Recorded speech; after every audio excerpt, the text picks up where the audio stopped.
పరమాత్ముడైన శ్రీకృష్ణుని వాణి గీత. గురు శిష్య సంవాదం. అర్జునుడు శిరసావహించాడు. శిష్యస్తేహం సాధిమాం త్వాం ప్రపన్నం.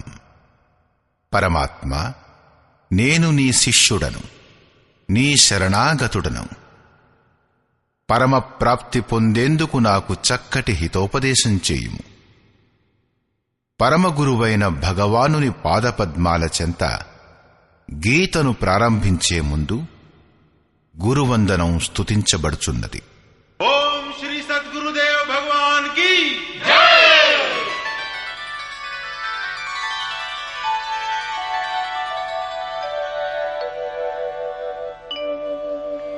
జయ సద్గురుదేవం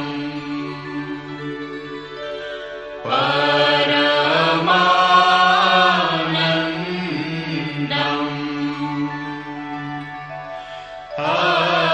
అమర శరీరం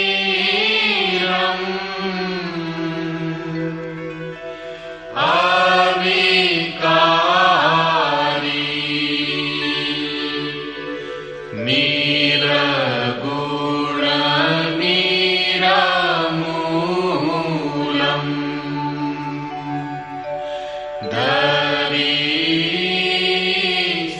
ధరీస్థూలం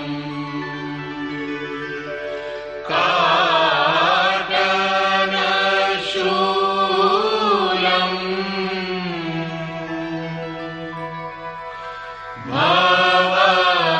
భవభారీ సురత నిజ సోహం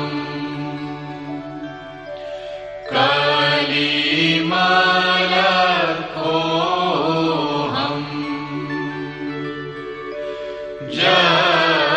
జనమన మోహన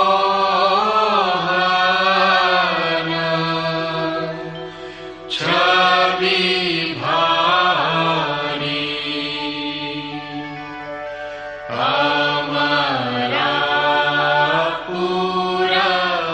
అమరాపురవాసి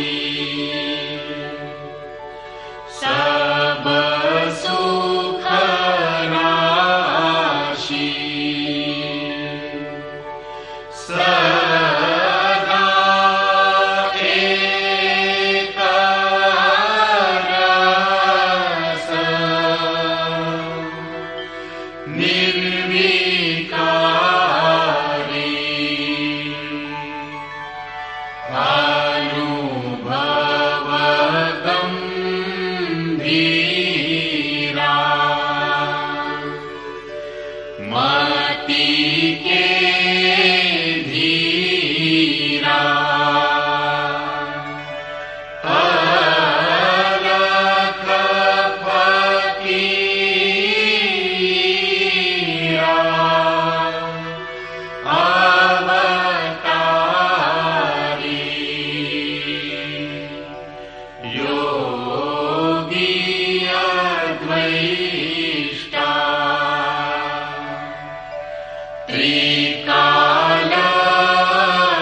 త్రికాలద్రష్టా కేవల పద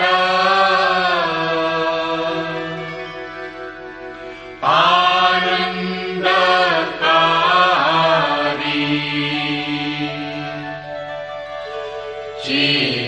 చిత్రకూట హియాయో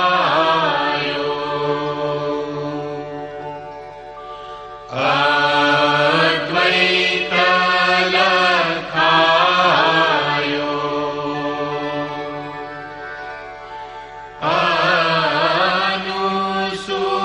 అనూసూయా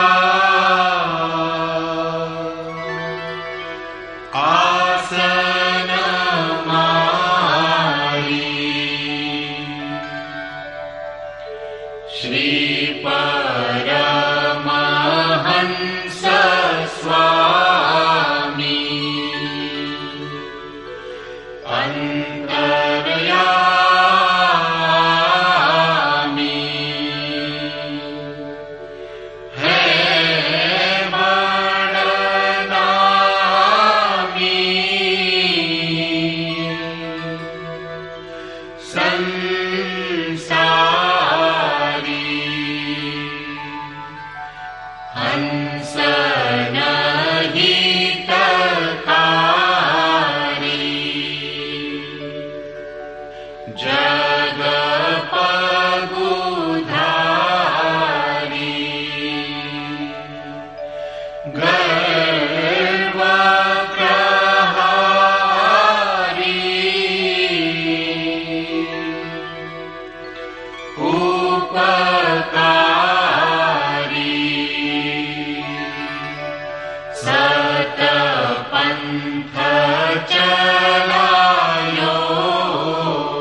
यः शिष्य है तेरो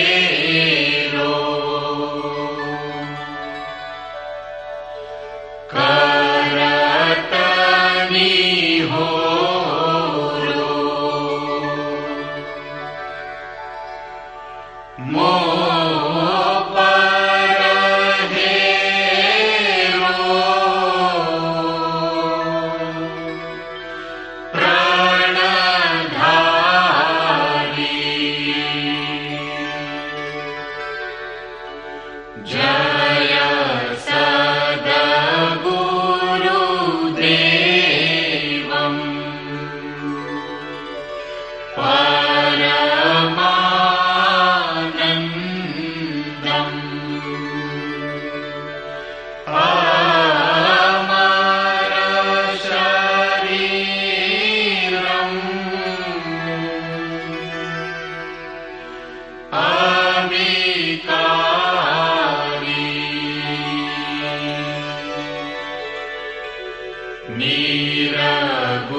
అమృతాంశమైన సోదర సోదరీమణులారా, ఏ మహాపురుషుడైతే సమస్త వేదాలను సంకలనం చేశాడో, వేదాంత శాస్త్రాన్ని వృద్ధిపరచాడో, మహాభారతం మరియు భాగవతం కృతులను శాస్త్ర రూపంగా ఏ గ్రంథానికైతే ప్రాధాన్యతనిచ్చాడో ఆ గ్రంథమే శ్రీకృష్ణ భగవానుని భగవద్గీత. విభిన్న తరహాల పూజా పద్ధతులు, పరస్పర వైరుధ్య సంఘటనలు ధర్మం పేర ప్రచలితమైనవి. అయినా ధర్మం యొక్క లక్ష్యం ఒక్కటే, పరమాత్మ శోధన. కళ్యాణ స్వరూపుడైన పరమాత్మ ఒక్కడే. ఆయన్ని పొందే నిశ్చిత క్రియా పాలనా పద్ధతియే ధర్మం. పరమాత్మ ఒక్కడే అయినప్పుడు, ఆయన్ని పొందే మార్గం ఒక్కటే అయినప్పుడు అనేక మతాలెందుకు? ఈ సమాధానం కోసమే యథార్థ గీతా భావాంశపు ఈ గీతా ఆడియో సీడీ. ధర్మం యొక్క సరళ స్వరూపం మరియు దాన్ని పొందే విధానం క్రమబద్ధంగా ధృవీకరించిన క్రియా మరియు పూర్ణ వివరణ యోగేశ్వరుడైన శ్రీకృష్ణుని ఉపదేశమే గీత.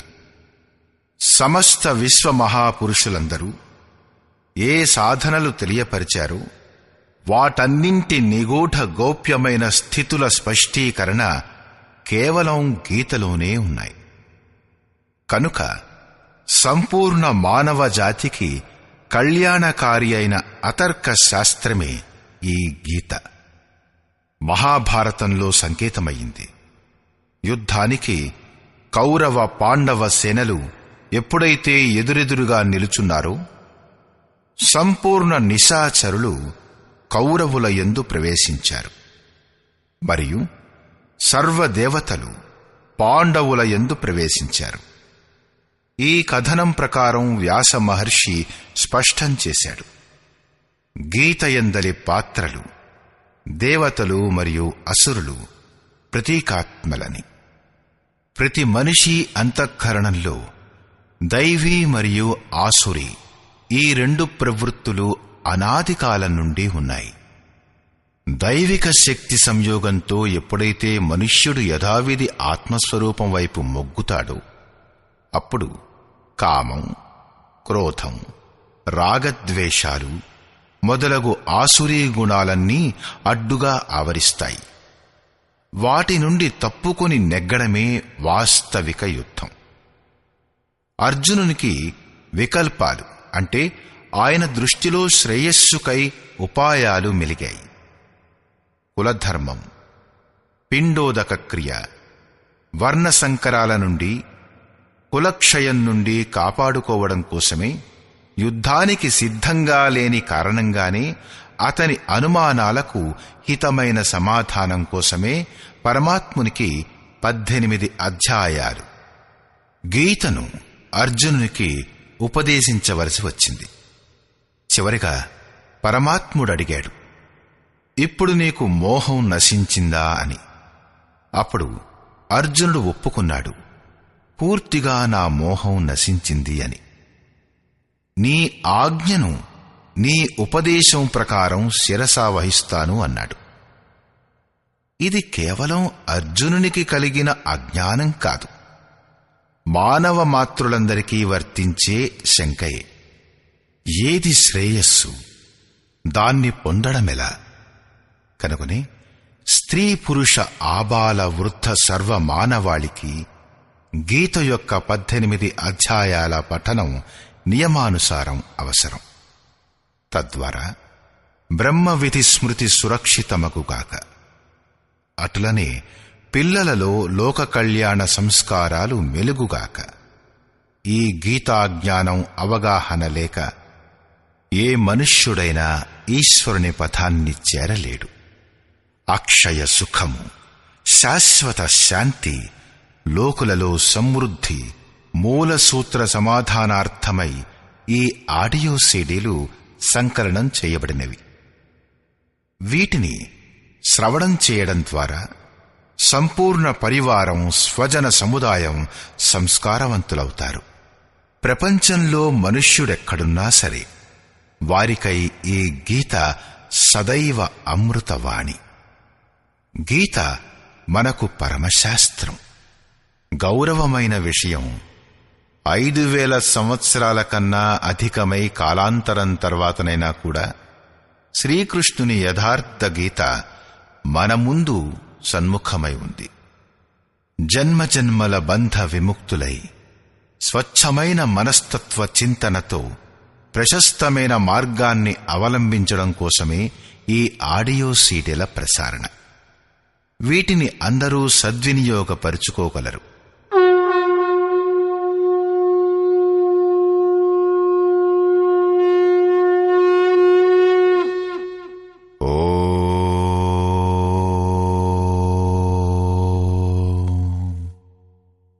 శ్రీ పరమాత్మనే నమః.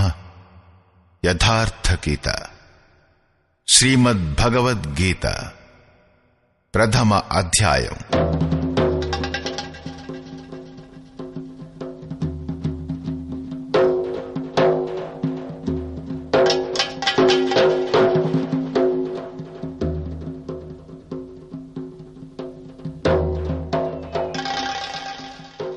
ధృతరాష్ట్ర ఉవాచ.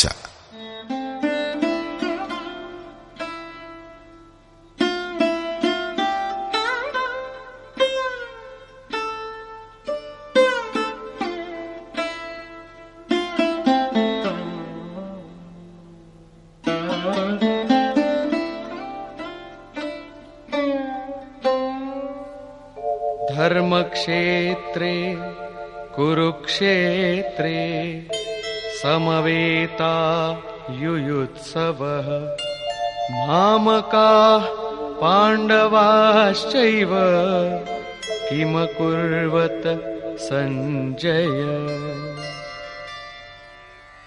ధృతరాష్ట్రుడు సంజయుణ్ణి అడిగాడు, ఓ సంజయ, ధర్మక్షేత్రమైన కురుక్షేత్రంలో ఒక్క చోట చేరి యుద్ధం చేయు కోరిక గలవారైన నావారు మరియు పాండుపుత్రులు ఏం చేశారు?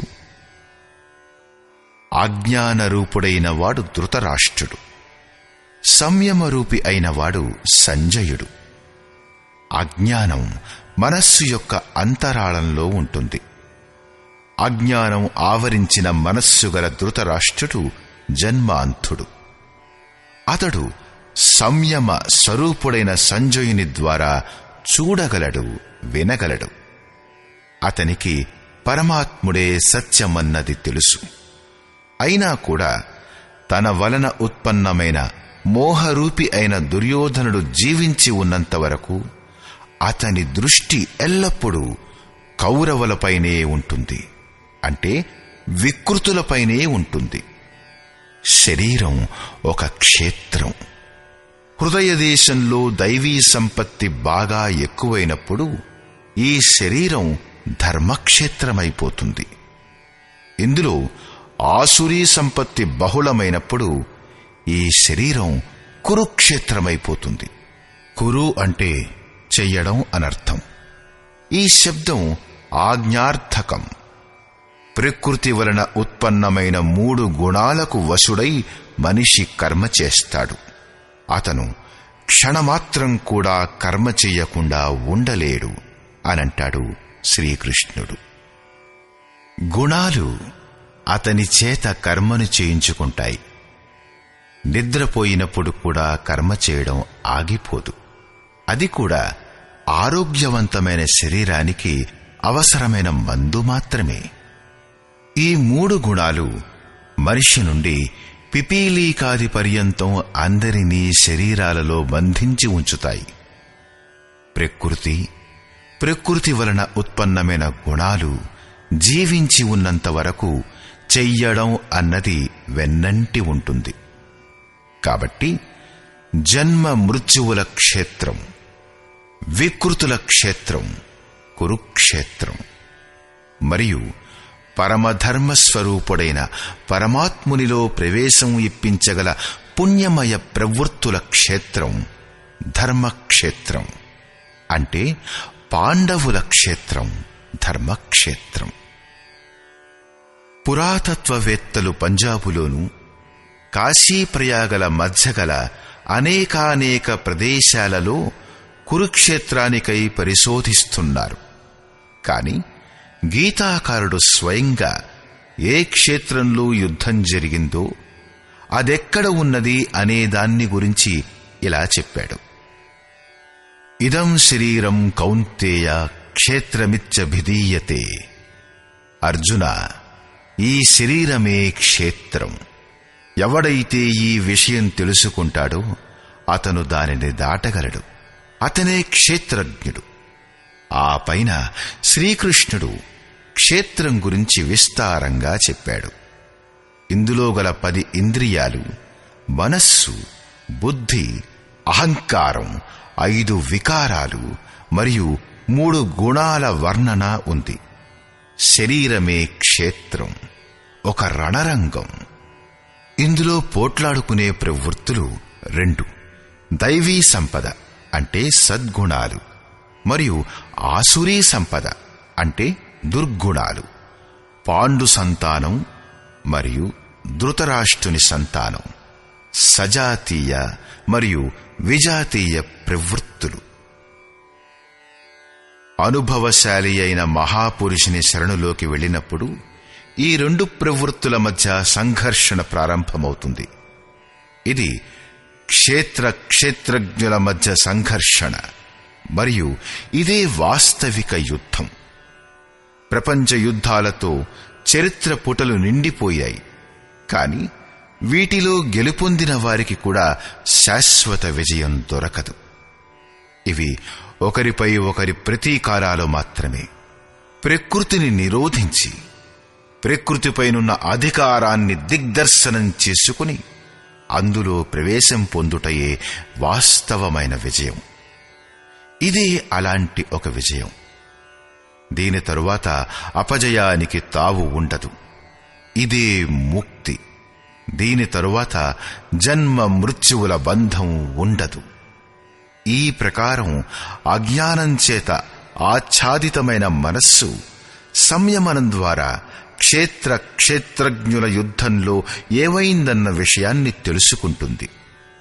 ఇప్పుడు సంయమనం పెరిగిన కొద్దీ అతడికి జ్ఞానం కలుగుతూ ఉంటుంది. సంజయ ఉవాచ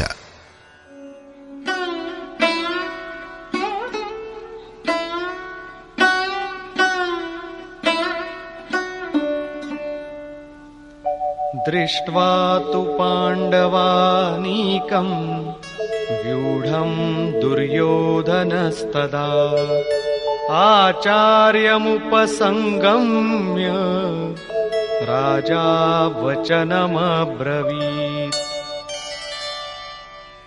ఆ సమయంలో దుర్యోధనరాజు వ్యూహముగా పన్నియున్న పాండవుల సైన్యమును చూసి ద్రోణాచార్యుని సమీపించి ఈ విధంగా చెప్పాడు. ద్వైత ఆచరణమే ద్రోణాచార్యుడు. ఎప్పుడైతే మనం పరమాత్ముడి నుంచి వేరుపడ్డాము అన్న విషయం తెలుస్తుందో ఇదే ద్వైతం యొక్క భ్రాంతి. అప్పుడే అతని ప్రాప్తికై తపన మొదలవుతుంది. అప్పుడే మనం గురువు కొరకు వెదుగుతూ ఉంటాం. రెండు ప్రవృత్తుల మధ్య ఇదే ప్రాథమిక గురువు. ఆ తర్వాతి గురువు యోగేశ్వరుడైన శ్రీకృష్ణుడే అవుతాడు. అతడు యోగస్థితిని పొందినవాడు. రాజైన దుర్యోధనుడు ఆచార్యుని వద్దకు వెడతాడు. దుర్యోధనుడు మోహరూపుడు. మోహం అన్ని వ్యాధులకి మూలం. వాటికి రాజు దుర్యోధనుడు. దుర్ అంటే దూషితం, యోధన్ అంటే ఆధనం. ఆత్మిక సంపత్తియే స్థిర సంపత్తి. అందులో దోషాన్ని ఉత్పన్నం చేసేదే మోహం.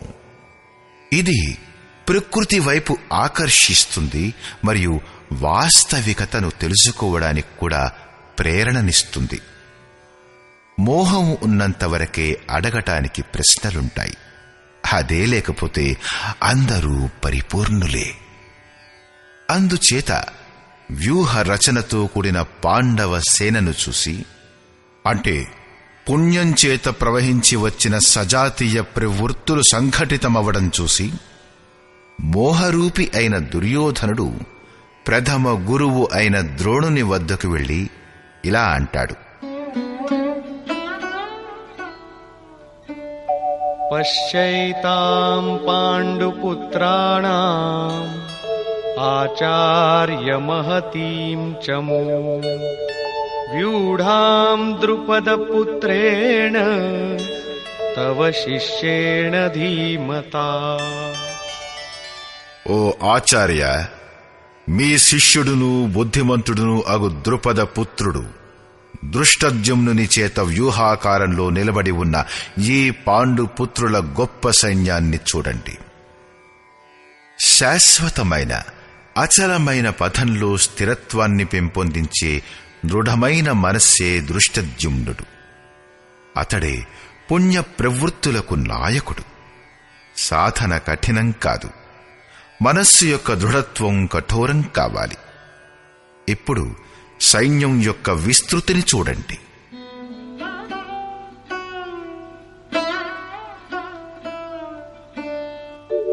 అత్ర శూరా మహేశ్వాసా భీమార్జున సమాయుధి యుయుధానో విరాటశ్చ ద్రుపదశ్చ మహారథః. ఈ సైన్యంలో మహేశ్వాస, పరమాత్మునిలో నివాసం కల్పించగల భావరూపుడైన భీముడు, అనురాగరూపుడైన అర్జునునితో సమానులైన చాలామంది శూర వీరులు, సాత్వికతారూపుడైన సాత్యకి, విరాటుడు ఉన్నారు. సర్వత్రా ఆధ్యాత్మిక పథంలో అచల స్థితి అయిన ద్రుపదరాజు మరియు దృష్టకేతుశ్చేకితానః కాశీరాజశ్చ వీర్యవాన్ పురుజిత్ కుంతిభోజశ్చ शैब्यश्च नरपुङ्गवः దృష్టకేతు దృఢ కర్తవ్యం, చేకితానః ఎక్కడికి వెళ్ళినా సరే చిత్తమును తిరిగి లాగుకొని వచ్చి ఇష్టదైవంలో స్థిరపరచడం. కాశీరాజః కాయరూపమైన కాశీలోనే ఆ సామ్రాజ్యం ఉంది. పురుజిత్ స్థూల సూక్ష్మ కారణ శరీరాలపై విజయం ఇప్పించేవాడు పురుజిత్. కుంతిభోజః కర్తవ్యం ద్వారా ఇహంపై విజయం సాధించేవాడు. నరులలో శ్రేష్ఠుడు శైబ్యుడు, అంటే సత్య వ్యవహారం కలవాడు. युधामन्युश्च विक्रान्तः उत्तमौजाश्च वीर्यवान् सौभद्रो द्रौपदेयाश्च सर्व एव महारथाः. మరియు పరాక్రమవంతుడైన యుధామన్యు, యుద్ధానికి అనుగుణంగా మనస్సు ధారణ చేయువాడు. ఉత్తమౌజాః శుభం పట్ల ఉత్సాహం గలవాడు. సుభద్రాపుత్రుడైన అభిమన్యుడు మొదలగువారున్నారు. ఎప్పుడైతే కార్యానికి శుభం ఆధారమవుతుందో అప్పుడు మనస్సు భయరహితమవుతుంది. అటువంటి శుభకరమైన ఆధారముచే ఉత్పన్నమైన భయరహితమైన మనస్సు ధ్యానరూపి అయిన ద్రౌపది యొక్క 5 పుత్రులు వాత్సల్యం, లావణ్యం, సహృదయత్వం, సౌమ్యత్వం, స్థిరత్వం అందరూ మహారథులే. సాధనాపథంలో సంపూర్ణ యోగ్యతతో కూడి కలిసికట్టుగా వెళ్లే క్షమార్హతలు గలవారు. ఈ ప్రకారంగా దుర్యోధనుడు పాండవ పక్షంలో ఉన్న 15-20 మంది పేర్లు లెక్కించాడు. అవి అన్నీ దైవీ సంపదలోని మహత్వపూర్ణ అంశములే. విజాతీయ ప్రవృత్తులకు రాజయ్యుండి కూడా మోహం సజాతీయ ప్రవృత్తులను అర్థం చేసుకోవడంలో బాధ్యుల్ని చేస్తుంది. దుర్యోధనుడు తన పక్షం గూర్చి సంక్షేపంగా చెప్పాడు. ఇదే బాహ్య యుద్ధమైతే తన పక్షం గురించి గొప్పగా చెప్పుకునేవాడే. వికారాలను గురించి తక్కువగా చెప్పాడు. ఎందుకంటే వాటిపై విజయం సాధించాలి. అవి నశ్వరాలు. కేవలం 5-6 వికారాలను గురించి మాత్రమే చెప్పడమైనది. వాటిలో సంపూర్ణంగా బహిర్ముఖీనమైన ప్రవృత్తులు నిండి ఉన్నాయి. ఎలాగంటే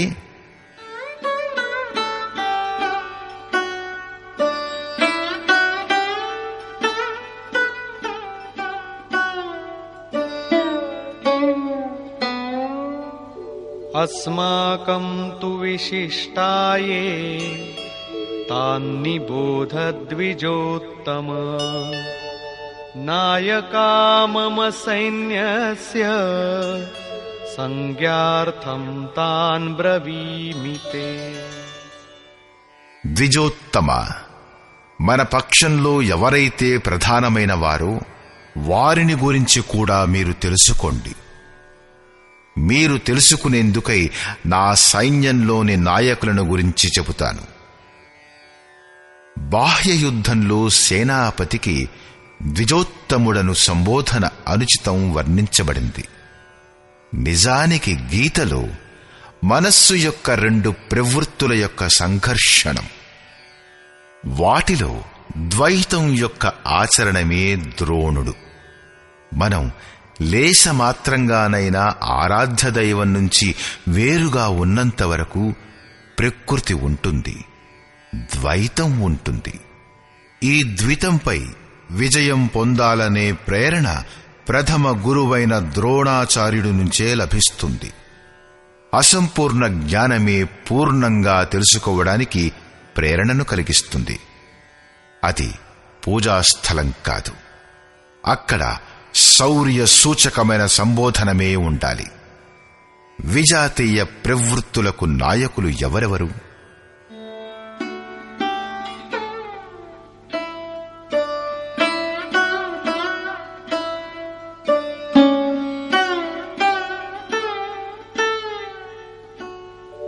भवान् भीष्मश्च कर्णश्च कृपश्च समितिञ्जयः अश्वत्थामा विकर्णश्च सौमदत्तिस्तथैव च। ఒకరు స్వయంగా మీరే, అంటే ద్వైత ఆచరణయే ద్రోణాచార్యుడు. భ్రమరూపమైన పితామహుడు భీష్ముడు. ఈ వికారాలన్నిటికీ భ్రమయే ఉత్పత్తిస్తాను, చివరిదాకా జీవించి ఉంటుంది. అందుకనే పితామహుడు మొత్తం సైన్యం నశించిపోయినా జీవించే ఉన్నాడు. అంపశయ్యపై అచేతనంగా పడి ఉన్నా జీవించే ఉన్నాడు. భ్రమరూపమైన భీష్ముడు అంటే ఇదే భ్రమ ఆఖరి వరకు ఉంటుంది. ఇదే విధంగా విజాతీయ కర్మరూపి అయిన కర్ణుడు, సంగ్రామ విజయ స్వరూపుడైన కృపాచార్యుడు. సాధనావస్థలో సాధకుని ద్వారా కృపకు పూనుకునే ఆచరణయే కృపాచార్యుడు. భగవంతుడు కృపాధాముడు. అతణ్ణి పొందిన పిదప యోగి కూడా అదే స్వరూపం పొందుతాడు. కాని సాధనాకాలంలో మనం వేరు, పరమాత్మ వేరు అని అనుకున్నంతవరకు విజాతీయ ప్రవృత్తి జీవించే ఉంటుంది. మోహం నలువైపులా ఆవరించుకుని ఉంటుంది. ఇటువంటి పరిస్థితులలో గనక సాధకుడు కృపాచారణ చూపిస్తే అతను నశించిపోతాడు. సీత కొంత దయ చూపించింది. అందుచేత కొంతకాలం వరకు లంకలో ప్రాయశ్చిత్తం చేసుకోవలసి వచ్చింది. విశ్వామిత్రుడు దయార్ద్రుడై పతితుడైపోయాడు. యోగ సూత్రకారుడు పతంజలి కూడా ఇదే అంటాడు. తే సమాధాం వ్యుపసర్గా వ్యుత్థానే సిద్ధయః. వ్యుత్థాన కాలంలో సిద్ధులు ప్రకటితమవుతాయి. అవి వాస్తవంగానే సిద్ధులు. కాని కామం, క్రోధం, లోభం, మోహంలాగా కైవల్య ప్రాప్తికి అడ్డంకులు. గోస్వామి తులసీదాసుది కూడా ఇదే నిర్ణయం. చౌరత గ్రంథి జానీ ఖగరాయ విఘ్న అనేక కరయీ తబ మాయా రిద్ధి సిద్ధి ప్రేరయి బహుభాయి బుద్ధిహిం లోభధికావహిం ఆయి. మాయ అనేక విఘ్నాలను సృష్టిస్తుంది. సిద్ధులను, ఎన్నో శక్తులను ప్రసాదిస్తుంది. అటువంటి సాధకుడు, సిద్ధుడు పక్కనుంచి వెళితే చాలు, మృత్యుముఖంలో ఉన్న రోగి కూడా జీవించి లేస్తాడు. రోగి బాగుపడవచ్చుగాక, కాని సాధకుడు అది తన గొప్ప అనుకుంటే నశించిపోతాడు. ఒక్క రోగికి బదులుగా 1000 మంది రోగులు చుట్టుముట్టేస్తారు. భజన చింతన కార్యక్రమంలో అవరోధం ఏర్పడుతుంది. అటువైపు జారితే మెల్లమెల్లగా ప్రకృతి అంటే మాయ ఆవరించేస్తుంది.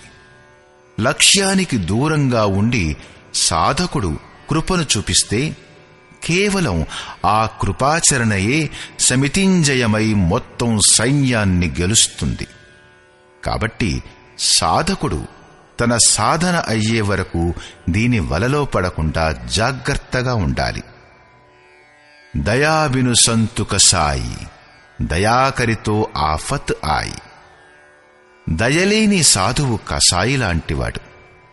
కాని దయ చూపిస్తే ప్రమాదం ముంచుకొస్తుంది. కాని అసంపూర్ణావస్థలో విజాతీయ ప్రవృత్తులలో ఇది దుర్దర్శ యోధిని వంటిది.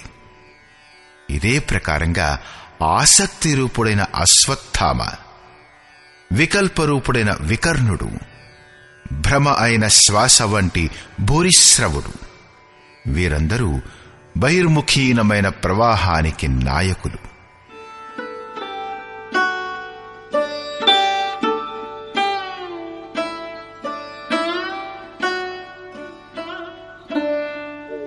అన్యే చ బహవః శూరాః మదర్థే త్యక్తజీవితాః నానాశస్త్ర ప్రహరణాః సర్వే యుద్ధ విశారదాః. మరియు చాలా మంది శూర వీరులు అనేక శస్త్రాలతో యుక్తులై నా కొరకు జీవితంపై ఆశను త్యజించి యుద్ధానికి సిద్ధంగా నిలబడ్డారు. అందరూ నా కోసం ప్రాణాల్ని త్యాగం చేసేవారే, కాని వారి యొక్క సంఖ్యను సరిగ్గా లెక్కపెట్టలేదు. ఇప్పుడు ఏ సైన్యం ఏ భావాల మూలంగా సురక్షితమై ఉంది? దీనిని గురించి ఇలా చెప్పాడు: అపర్యాప్తం తదస్మాకం బలం భీష్మాభిరక్షితం పర్యాప్తం త్విదమేతేషాం బలం భీమాభిరక్షితం. భీష్ముడి ద్వారా రక్షించబడుతున్న మన సైన్యం అన్ని విధాలుగా అజేయం మరియు భీముడి ద్వారా రక్షించబడుతున్న సైన్యాన్ని గెలవడం సులభం. పర్యాప్తం మరియు అపర్యాప్తం వంటి శ్లిష్ట శబ్దాల ప్రయోగం దుర్యోధనుడి భయాకులతను వ్యక్తం చేస్తుంది. అందుచేత ఇప్పుడు కౌరవులు ఆధారపడుతున్న భీష్ముడు ఎటువంటి శక్తి గలవాడు, పాండవులందరూ ఆధారపడుతున్న భీముడు ఎటువంటి శక్తి అంటే దైవీ సంపద కలవాడు అని ఆలోచించాలి. దుర్యోధనుడు తమ యుద్ధ వ్యవస్థను ఇలా వివరించాడు: అయనేషు చ సర్వేషు యథా భాగమవస్థితాః భీష్మమేవాభిరక్షन्तు భవంతః సర్వ ఏవ హి. కాబట్టి అందరూ సేనలో తమ తమ నియత స్థానాలలో ఉంటూ భీష్ముణ్ణి అన్ని వైపుల నుండి రక్షించండి. భీష్ముడు జీవించి ఉన్నట్లయితే మనం అజేయులమే. కాబట్టి మీరు పాండవులతో పోరాడక కేవలం భీష్ముణ్ణి మాత్రమే రక్షించండి. భీష్ముడు స్వయంగా తనను రక్షించుకోలేని యోధుడా? కౌరవులకు అతని రక్షణ చెయ్యవలసి వచ్చింది. అతను బాహ్య యోధుడు కాడు. భ్రమ యొక్క ప్రతిరూపమే భీష్ముడు. భ్రమ జీవించి ఉన్నంత వరకు విజాతీయ ప్రవృత్తులు అజేయములు, అంటే కౌరవులు అజేయులు. అజేయుడు అంటే అర్థం గెలవ శక్యం కాని వాడని కాదు. అసలు అజేయుడంటే దుర్జయుడని అర్థం. అంటే అతన్ని గెలవడం కష్టతరమని అర్థం. మహా అజయ సంసార రిపు జీతి సకయీ సోబీర్. సంసారం మహా అజయం. వీరుడే దానిపై గెలుపొందగలడు. భ్రమ సమాప్తమైపోతే అవిద్య అస్తిత్వహీనమైపోతుంది. ఆంశిక రూపంలో మిగిలి ఉన్న మోహం మొదలైనవి శీఘ్రంగానే నశించిపోతాయి. భీష్మునిది ఇచ్ఛా మృత్యువు. కోరికే భ్రమ. కోరికలు నశించిపోవడం అన్నా భ్రమ నశించిపోవడం అన్నా ఒక్కటే. దీనినే సంత్ కబీర్ సరళంగా ఇలా చెప్పాడు: ఇచ్ఛా కాయ ఇచ్ఛా మాయా ఇచ్ఛా జగ ఉపజాయ కహ కబీర్ జే ఇచ్ఛా వివర్జిత తాకాపారన పాయ. కోరికలే తనువు, కోరికలే మాయ, కోరికలే జగత్తును సృష్టించాయి. కబీర్ అంటాడు, అన్ని కోరికలను విసర్జించనంత వరకు వాటిని దాటిపోలేడు అని. దేనిలోనైతే భ్రమ ఉండదో అది అపారము, అవ్యక్తము. ఈ శరీరం యొక్క జన్మకి కారణం కోరికలే. కోరికలే మాయ. కోరికలే జగత్తు యొక్క ఉత్పత్తికి కారణం. సో కామయత తదైక్షత బహుశ్యాం ప్రజాయేయ ఇతి. కబీర్ అంటాడు, కోరికల నుండి రహితులైన వారు అపారం, అనంతం, అసీమం అయిన తత్వంలోకి ప్రవేశం పొందుతారు. యో కామో నిష్కామ ఆప్తకామ ఆప్తకామో న తస్య ప్రాణా ఉత్క్రామంతి బ్రహ్మైవస్య బ్రహ్మాప్యేతి. కోరికలచే రహితమైన ఆత్మలో స్థిరమైన ఆత్మస్వరూపం పొందిన వారు ఏనాటికి పతనం చెందరు. వారు బ్రహ్మలో లీనమైపోతారు. ఆరంభంలో అనంతమైన కోరికలు ఉంటాయి, కాని చివరకు పరమాత్ముని ప్రాప్తి అనే ఒకే ఒక కోరిక మిగిలి ఉంటుంది. ఈ కోరిక కూడా నెరవేరినప్పుడు కోరికలు కూడా నశించిపోతాయి. భగవంతుణ్ణి మించి ఏదైనా ఉంటే మీరు తప్పకుండా దానిని కోరుకుంటారు. అతని కంటే గొప్ప వస్తువు ఏదీ లేనప్పుడు మరి దేనికోసం కోరిక? పొందడానికి యోగ్యమైన వస్తువు ఏదైనా సరే అప్రాప్తంగా ఉండకపోతే అప్పుడు కోరికలు కూడా సమూలంగా నశించిపోతాయి. కోరికలు అణగారిపోగానే భ్రమ కూడా లేకుండా పోతుంది. ఇదే భీష్ముని యొక్క ఇచ్ఛా మృత్యువు అర్థం.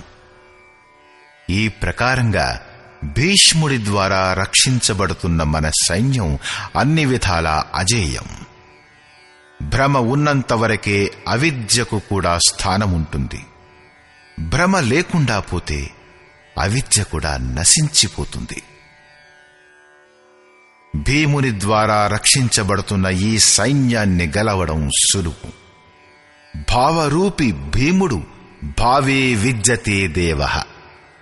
భావంలో ఉన్న సామర్థ్యం ఏమిటంటే అవిదితుడైన పరమాత్మను కూడా విదితం చేస్తుంది. భావవస్య భగవాన్ సుఖ నిధాన కరుణ ఆయన్. శ్రీకృష్ణుడు దీనినే శ్రద్ధ అని సంబోధించాడు. భగవంతుణ్ణి కూడా వశపర్చుకోగల సామర్థ్యం భావంలో ఉన్నది. భావంలో నుంచే సంపూర్ణ పుణ్యమయ ప్రవృత్తులు వికసిస్తాయి. ఇది పుణ్యాన్ని సంరక్షిస్తుంది. ఇది నిజంగానే చాలా బలశాలి. ఎందుకంటే పరమదేవుడైన పరమాత్ముణ్ణి కూడా సాధ్యం చేస్తుంది. కాని అంతే కోమలమైంది కూడా. ఈవేళ ఉన్న భావం రేపు అభావంలోకి మారడానికి ఎక్కువ వ్యవధానం పట్టదు. ఈరోజు మీరందరూ స్వామీజీ చాలా మంచివారు అని అనవచ్చు. రేపు మీరే గొణగవచ్చు, ఆయన పాయసం తింటూ ఉండగా మేం చూశాము అని. ఘాస్ పాత్ జే ఖాత్ హైం తిన్హీం సతావై కామ్. దూద్ మలాయి కాత్ జే తినకీ జానే రామ్. ఆకులు అలములు తినే జంతువులు కామబాధలకు గురవుతాయి. పాలు మేగడలు మెక్కే వారి దుర్గతి ఆ దేవుడికే తెలియాలి. ఆరాధ్య దేవునిలో లేశమాత్రమేనా లోపం కనిపిస్తే భావము విహ్వలమైపోతుంది. పుణ్యమయ ప్రవృత్తులు విచలితమైపోతాయి. ఇష్టదైవంతో సంబంధం విడిపోతుంది. కాబట్టి భీముని ద్వారా రక్షించబడుతున్న ఈ సైన్యాన్ని గెలవడం సులభం. పతంజలి మహర్షి కూడా ఇదే చెప్పాడు. సతు దీర్ఘకాల నైరంతర్య సత్కారా సేవితో దృఢభూమి. దీర్ఘకాలం వరకు నిరంతరం శ్రద్ధాభక్తి పూర్వకంగా చేసే సాధనమే దృఢంగా ఉండగలుగుతుంది.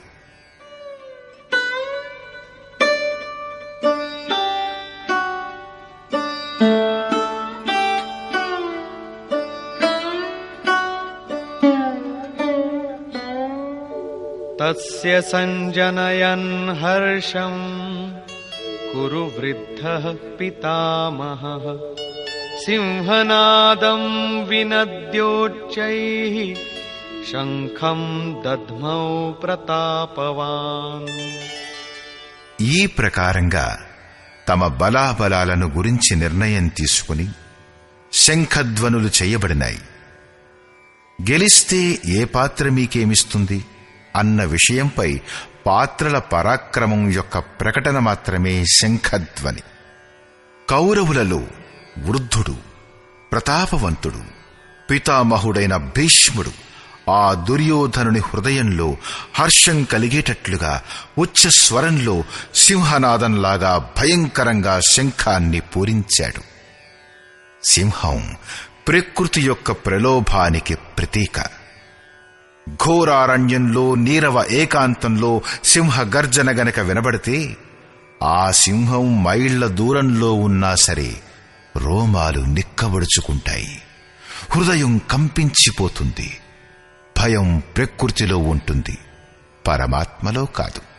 అతను భయరహితుడైన శక్తి. భ్రమరూపమైన భీష్ముడు గనక విజయుడైతే ప్రకృతి రూపమైన ఏ భయారణ్యంలో మీరు ఉన్నారో అంతకన్నా అధికమైన భయావరణంలో మిమ్మల్ని బంధించి వేస్తుంది. భయం ఇంకా ఎక్కువవుతుంది. భయం యొక్క ఆవరణం ఇంకా సాంద్రమైపోతుంది. ఈ భ్రమ ఇంతకు మించి ఇంకేమీ ఇవ్వలేదు. కాబట్టి ప్రకృతి నుంచి నివృత్తే లక్ష్యప్రాప్తికి మార్గం. ప్రపంచంలో ప్రవృత్తులే భయంకరమైన అడవులు, అంధకారపు నీడలే ఉంటాయి. ఇంతకు మించి కౌరవుల వద్ద ఇంకే ప్రకటన లేదు. కౌరవుల పక్షం నుంచి అనేక వాద్యాలు ఒక్కసారిగా మోగాయి. కాని అన్నీ కలిసి అవి కూడా భయాన్నే కలిగించాయి. ఇంతకు మించి ఇంకేమీ లేదు. ప్రతి వికారం ఎంతో కొంత భయాన్ని కలిగిస్తుంది. కాబట్టి వారు కూడా అదే విధంగా ఘోషించారు. తతః శంఖాశ్చ భేర్యశ్చ పణవానక గోముఖాః సహసైవాభ్యహన్యంత సశబ్దస్తు ములోభవత్. తదనంతరం అనేక శంఖాలు, నగారాలు, డోళ్లు మొదలగు అనేక వాయిద్యాలు ఒకేసారిగా వాయించబడ్డాయి. వాటి శబ్దం కూడా అతి భయంకరంగా ఉండింది. భయం కలిగించటం తప్ప కౌరవులది ఇంకొక ప్రకటన లేదు.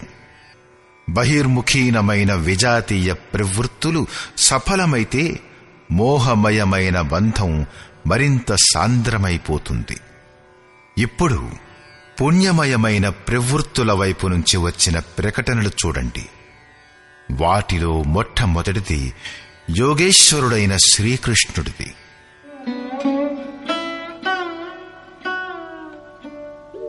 తతః శ్వేతైర్హయైర్యుక్తే మహతి స్యందనే స్థితౌ మాధవః పాండవశ్చైవ దివ్యౌ శంఖౌ ప్రదధ్మతు. దీని తర్వాత శ్వేత అశ్వములతో యుక్తమైన రథంలు. వీటిలో లేశమాత్రం కూడా నలుపుగాని దోషంగానీ లేదు. శ్వేతం సాత్వికానికి, నిర్మలత్వానికి ప్రతీక. మహతిస్యందనే మహారథముపై కూర్చున్న యోగేశ్వరుడైన శ్రీకృష్ణుడు, అర్జునుడు కూడా అలౌకికమైన శంఖాలను పూరించారు. అలౌకిక అంటే ఈ లోకం కన్నా పైది.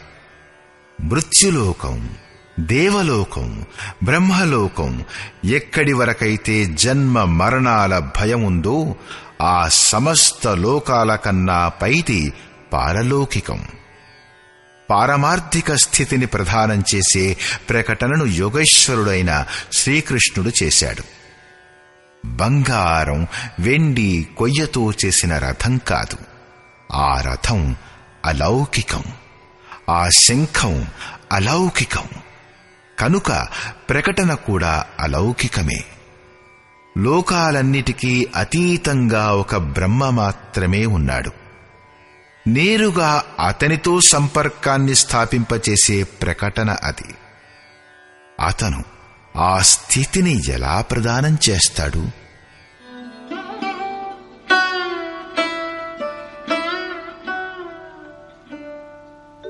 పాంచజన్యం హృషీకేశో దేవదత్తం ధనంజయః పౌండ్రం దధ్మౌ మహాశంఖం భీమకర్మావృకోదరః.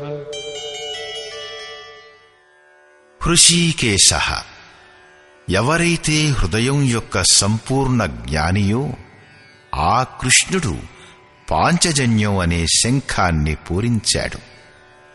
5 జ్ఞానేంద్రియాలను 5 తన్మాత్రల రసాలతో, అంటే శబ్ద, స్పర్శ, రూప, రుచి, వాసన, ఈ రసాలతో సహా తన భక్త శ్రేణిలో చేర్చుకునే ప్రకటన చేశాడు. వికార రూపంతో దారి తప్పే ఇంద్రియాలను నిర్బంధించి వాటిని సేవకుని శ్రేణిలో నిలబెట్టడానికి హృదయంలో ప్రేరణ కలిగించటమే సద్గురువు చేసే దానం. శ్రీకృష్ణుడు ఒక యోగేశ్వరుడు, ఒక సద్గురువు. శిష్యస్త్యేహం, భగవన్, నేను మీ శిష్యుడను. బాహ్య విషయ వస్తువులను వదిలి ధ్యానంలో ఒక్క ఇష్టదేవాన్ని తప్ప ఇంకొకరిని చూడకపోవడం, ఇంకొకటి వినకపోవడం, ఇంకొక దానిని స్పృశించకపోవడం, ఇవి సద్గురువు యొక్క అనుభవ సంచారం మీద ఆధారపడి ఉంటాయి. దేవదత్తం ధనంజయ, దైవీ సంపత్తిని అధీనం చేసుకోగల అనురాగమే అర్జునుడు. ఇష్టదైవానికి అనుగుణంగా మసలుకోవడం, దేనిలోనైతే విరహం, వైరాగ్యం, అశ్రుపాతం ఉంటాయో, గద్గద్గిరా నయన్బహనీరా, గద్గదమైన స్వరం, నయనముల నుండి కన్నీళ్ల ప్రవాహం.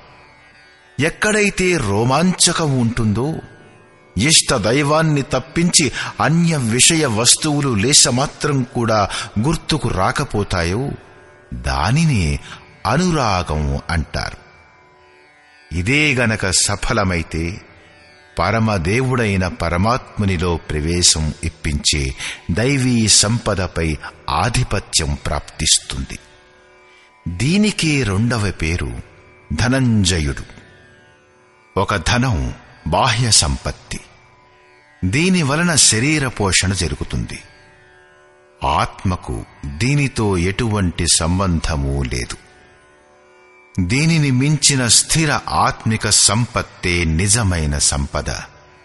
బృహదారణ్యకోపనిషత్తులో యాజ్ఞవల్క్యుడు మైత్రేయికి ఇదే బోధించాడు.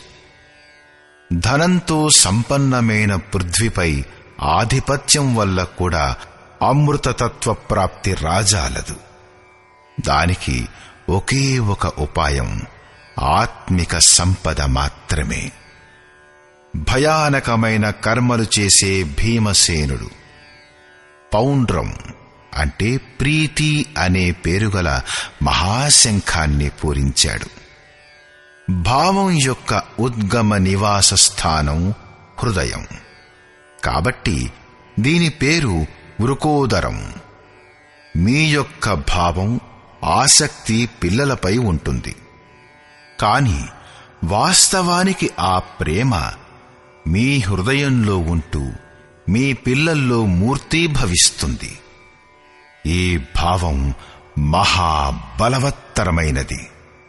అదే ప్రీతి అనే పేరుగల మహాశంఖాన్ని పూరించింది.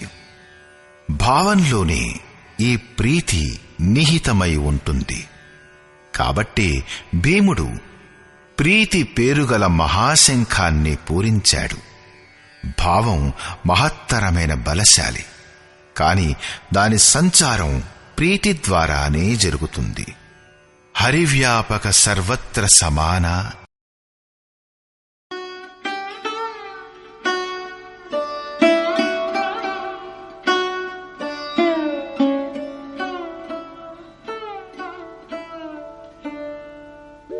అనంత విజయం రాజా కుంతీపుత్రో యుధిష్ఠిరః నకులః సహదేవశ్చ సుఘోషమణిపుష్పకౌ. కుంతీపుత్రుడు యుధిష్ఠిర మహారాజు అనంత విజయం అను పేరుగల శంఖాన్ని పూరించాడు. కర్తవ్యానికి రూపమైన కుంతి మరియు ధర్మానికి రూపమైన యుధిష్ఠిరుడు.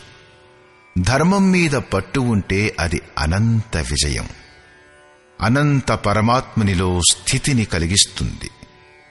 యుద్ధే స్థిరః యుధిష్ఠిరః.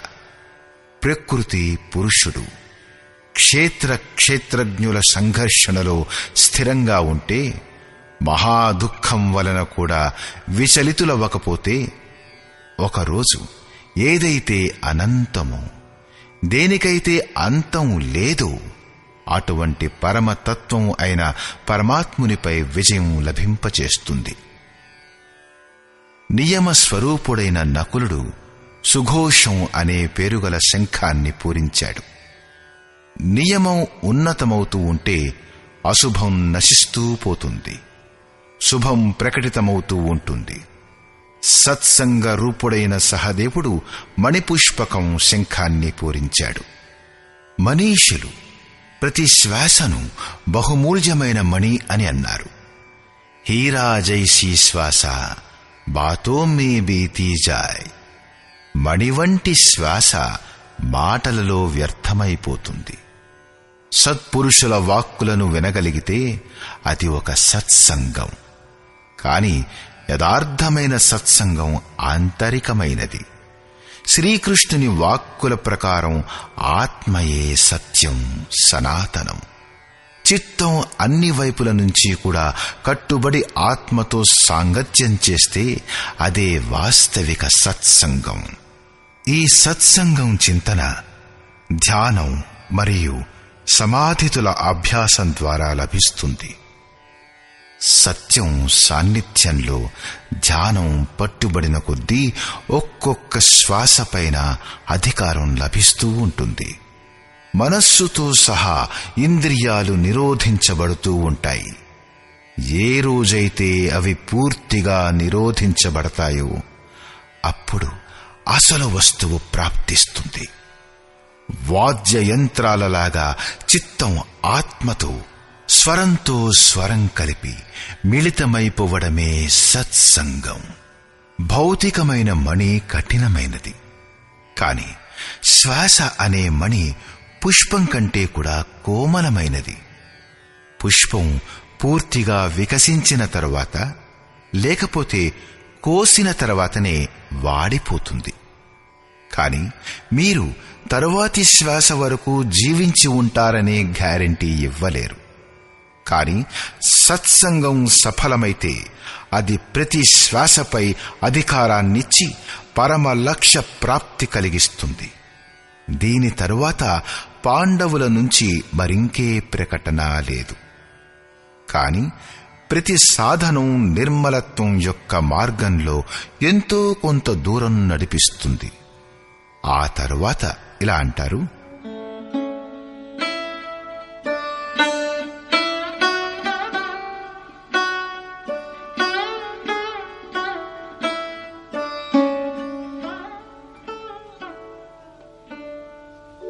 काश्यश्च परमेश्वासः शिखण्डी च महारथः धृष्टद्युम्नो विराटश्च सात्यकिश्चापराजितः.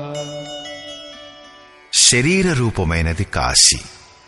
ఎప్పుడైతే పురుషుడు అన్ని వైపుల నుండి మనస్సుతో సహా ఇంద్రియాల్ని కూడగట్టుకుని కాయంలోనే కేంద్రీకృతమవుతాడో అప్పుడు పరమేశ్వాస, పరమాత్మునిలో నివసించడానికి అధికారవుతాడు. పరమాత్మునిలో నివాసం ఇప్పించగల సామర్థ్యం గల కాయమే కాశీ. కాయంలోనే పరమాత్ముని నివాసం. పరమేశ్వాస అంటే అర్థం శ్రేష్టమైన ధనస్సు గలవాడని కాదు. పరమ ప్లస్ ఈశ ప్లస్ వాస అని ఆ సమాసానికి అర్థం. శిఖాసూత్రం యొక్క త్యాగమే శిఖండి. ఈ రోజుల్లో మనుష్యులు తలపై జుట్టును గొరిగించుకుని సూత్రం పేరు మీద మెడలోని జంధ్యాన్ని తొలగించేసి అగ్నిని ప్రజ్వలించడం అంటే హోమం చేయడం మానేస్తారు. దానితో వారి సన్యాసం పూర్తయిపోయింది. అలా కానే కాదు. వాస్తవానికి శిఖ మీరు పొందవలసిన లక్ష్యానికి ప్రతీకం, మరియు సూత్రం సంస్కారాలకు ప్రతీకం. ఎప్పటి వరకు పరమాత్ముని పొందడం మిగిలి ఉందో సంస్కారాల సూత్రం తగులుకుని ఉంది. మరి ఇక త్యాగం ఎలా సాధ్యపడుతుంది? సన్యాసం ఎలా సంభవమవుతుంది?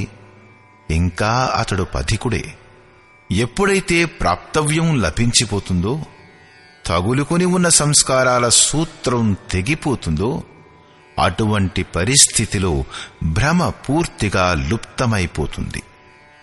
కాబట్టి శిఖండియే భ్రమకు ప్రతిరూపమైన భీష్ముణ్ణి నాశనం చేయగలడు. శిఖండి చింతనాపథంలో ఒక విశిష్ట యోగ్యత గల మహారథికుడు. దృష్టద్యుమ్న దృఢమైన అచంచలమైన మనస్సు, విరాట సర్వతా విరాట్ స్వరూపుడైన ఈశ్వరుడి ప్రసారాన్ని చూడగల సామర్థ్యం మొదలగునవి దైవీ సంపదలో ప్రముఖ గుణాలు.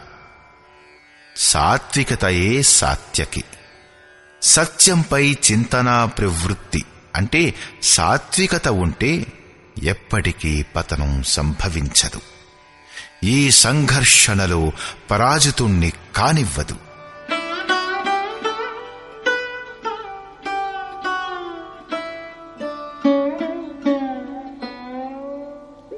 ద్రుపదో ద్రౌపదేయాశ్చ సర్వశః పృథివీపతే సౌభద్రశ్చ మహాబాహుః శంఖాన్ దద్ముః పృథక్ పృథక్.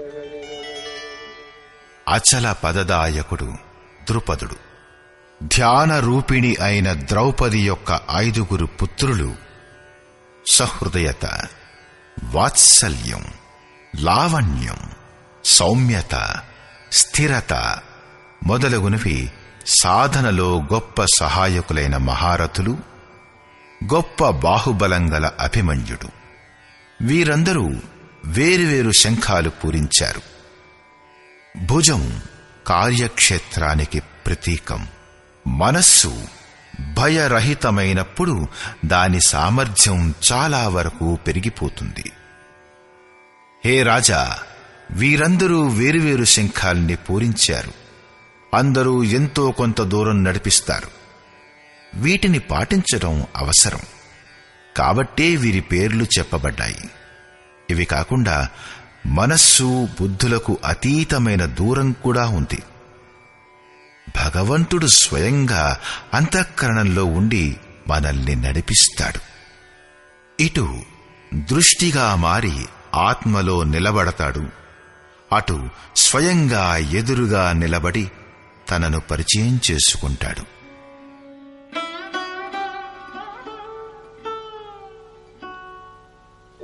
సఘోషోధార్తరాష్ట్రాణాం హృదయాని వ్యదారయత్ నభశ్చ పృథివీం చైవ తుములో వ్యనునాదయన్. ఈ ఘోర శబ్దం ఆకాశాన్ని పృథ్వీని కూడా శబ్దాయమానం చేస్తూ ధృతరాష్ట్రపుత్రుల హృదయాల్ని బ్రద్దలు చేసింది. సైన్యం పాండవుల వైపున కూడా ఉంది. కాని హృదయం బ్రద్దలవడం ధృతరాష్ట్రపుత్రులకే జరిగింది. వాస్తవానికి పాంచజన్యం, దైవీ శక్తిపై ఆధిపత్యం, అనంతంపై విజయం, అశుభాల శమనం, శుభాల ప్రకటన వరుసక్రమంగా జరుగుతూ ఉంటే కురుక్షేత్రం, ఆసురీ సంపద, బహిర్ముఖీన ప్రవృత్తుల హృదయం బ్రద్దలవుతుంది. వాటి బలం మెల్లిమెల్లిగా క్షీణిస్తూ ఉంటుంది. పూర్తిగా సాఫల్యం లభించినప్పుడు మోహమయ ప్రవృత్తులు శమితమైపోతాయి.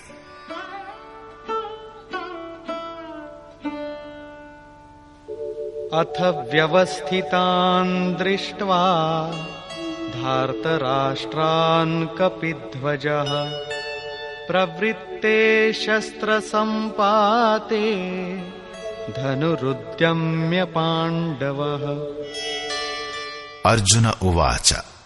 ऋषिकेशं तदा वाक्यम् इदमाह महीपते सेनयोरुभयोर्मध्ये रथं స్థాపయమేచ్యుత. సంయమరూపుడైన సంజయుడు అజ్ఞానం చేత ఆవృత్తమైన మనస్సును ప్రబోధపరిచాడు. హే రాజా, దీని తరువాత కపిధ్వజ వైరాగ్యరూపుడైన హనుమంతుడు. కొంతమంది అర్జునుని ధ్వజం చంచలమైంది కాబట్టి కపిధ్వజమన్నారు అనంటారు. కాని అది సరికాదు. ఇక్కడ కపి సాధారణమైన కోతి కాదు, స్వయంగా హనుమంతుడు. అతను మానావమానాల్ని నశింపచేసుకున్నవాడు. సమమానా నిరాదర ఆదరిహి. ప్రకృతిలో చూసిన వినిన వస్తువులపై, విషయాలపై రాగాన్ని త్యజించడమే వైరాగ్యం. కాబట్టి వైరాగ్యమే ఎవరి ధ్వజము.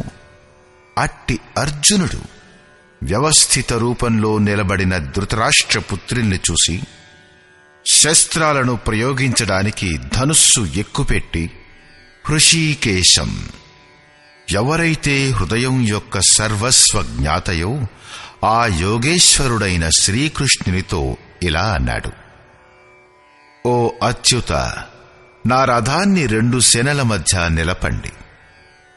ఇది సారథికి ఇచ్చిన ఆదేశం కాదు, ఇష్టదేవునికి, సద్గురువుకు చేసిన ప్రార్థన.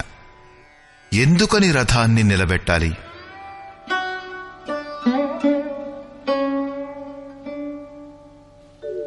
యావదేతాన్నిరీక్షేహం యోద్ధుకామానవస్థితాన్ కైర్మయా సహ యోద్ధవ్యం అస్మిన్ రణసముద్యమే.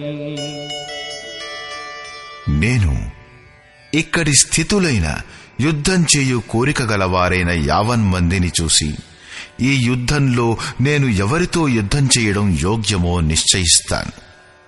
ఈ యుద్ధమనే క్రియలో నేను ఎవరితో యుద్ధం చెయ్యాలి? యోత్స్యమానానవేక్షేహం య ఏతేత్ర సమాగతాః ధార్తరాష్ట్రస్య దుర్బుద్ధేర్ యుద్ధే ప్రియచికీర్షవః. దుర్మార్గుడైన దుర్యోధనుడికి యుద్ధంలో మంచి జరగాలనుకుంటూ ఏ రాజులైతే ఈ సేనలో చేరారో యుద్ధం చేసే కోరిక గల అటువంటి వారిని నేను చూస్తాను. అందుకై రథాన్ని నిలబెట్టండి. మోహరూపుడైన వారు దుర్యోధనాదులు. మోహమయ ప్రవృత్తుల మంచి కోరి ఏ రాజులు ఈ యుద్ధం చేయవచ్చారో వారిని నేను చూస్తాను. సంజయ ఉవాచ.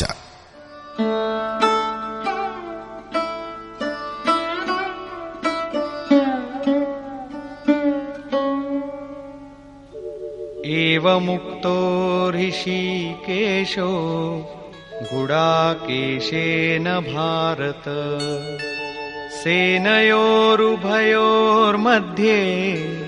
స్థాపయిత్వా రథోత్తమం భీష్మద్రోణ ప్రముఖతః సర్వేషాం చ మహీక్షితాం ఉవాచ పార్థ పశ్యైతాన్ సమవేతాన్ కురూనితి. సంజయుడు ఇలా చెప్పాడు.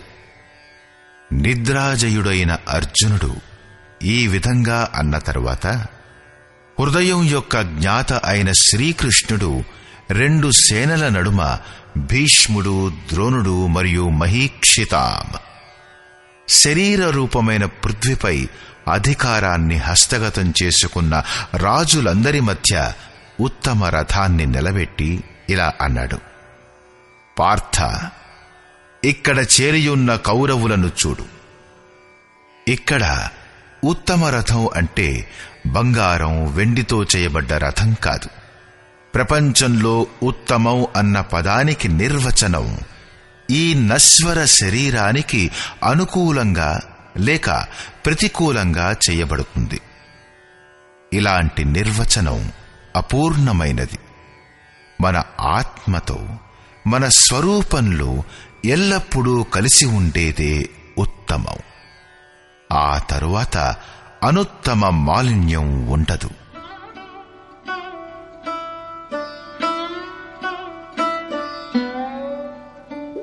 తత్రాపశ్యత్ స్థితాన్ పార్థః పితॄనథ పితామహాన్ ఆచార్యాన్ మాతులాన్ భ్రాతృన్ పుత్రాన్ పౌత్రాన్ సఖీంస్తథా శ్వశురాన్ సుహృదశ్చైవ సేనయోరుభయోరపి. దీని తరువాత గురితప్పని లక్ష్యం గలవాడు, పార్థివ శరీరాన్ని రథంగా మార్చుకున్న పార్థుడు ఆ రెండు సేనలలో ఉన్న తండ్రి యొక్క అన్నదమ్ములను, పితామహులను, ఆచార్యులను, మామలను, అన్నదమ్ములను, పుత్రులను, పౌత్రులను, మిత్రులను, మామగార్లను చూశాడు. రెండు సేనలలోనూ అర్జునుడికి కేవలం తన కుటుంబం, మామల కుటుంబం, మామగారి కుటుంబం, మిత్రులు మరియు గురుజనులు కనిపించారు.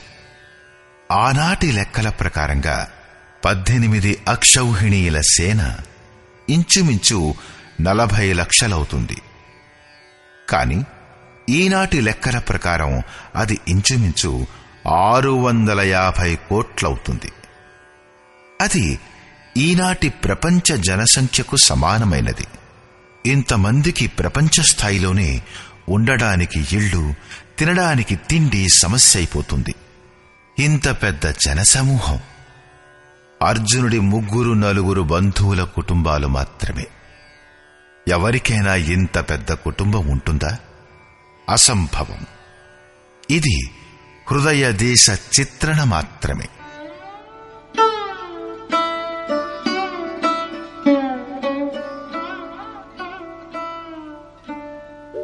తాన్ సమీక్ష్య స కౌంతేయః సర్వాన్ బంధూనవస్థితాన్ కృపయా పరయావిష్టో విషీదన్నిదమబ్రవీత్. ఈ ప్రకారంగా నిలుచున్న బంధువులందరినీ చూసి అత్యంత కరుణతో నిండిన ఆ కుంతీపుత్రుడైన అర్జునుడు శోకపూరితుడైనాడు. అర్జునుడు దుఃఖించడం మొదలుపెట్టాడు. ఎందుకంటే అక్కడ అందరూ అతని కుటుంబ సభ్యులే. కాబట్టి ఇలా అన్నాడు. అర్జున ఉవాచ.